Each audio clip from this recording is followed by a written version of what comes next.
সুইজারল্যান্ডে ডাভাসে শীর্ষ বিশ্ব নেতাদের সাথে বৈঠক। চুরি যাওয়া সম্পদ ফেরত পেতে বিশ্ব নেতাদের সহায়তা চাইলেন প্রধান উপদেষ্টা। ঘন কুয়াশার চাদরে মোড়ানো রাজধানী। গত কয়েকদিনের তুলনায় আজ শীত একটু বেশি। ট্রাম্পের নতুন প্রশাসন কর্মকর্তাদের সঙ্গে বাংলাদেশ নিয়ে আলোচনা হয়েছে। জয়শঙ্কর। বাংলাদেশ ব্যাংকের রিজার্ভ চুরি। সাধুবেশে পাকা চুরের ভূমিকায় ছিলেন তৎকালীন গভর্নর আতিউর। এপিবিএনের ডিউটি অফিসারের হোয়াটসঅ্যাপে মালয়েশিয়ার নম্বর থেকে হুমকি। শাহজালাল আন্তর্জাতিক বিমানবন্দরে নিরাপত্তা জোরদার। পাটুরিয়া নৌ রুটে ফেরি চলাচল স্বাভাবিক। এখনও বন্ধ আরিচা। লস অ্যাঞ্জেলসে আবারও দাবানল।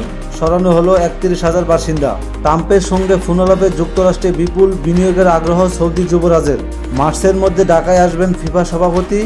নারী ফুটবলে অর্থায়নের আত্মপ্রকাশ।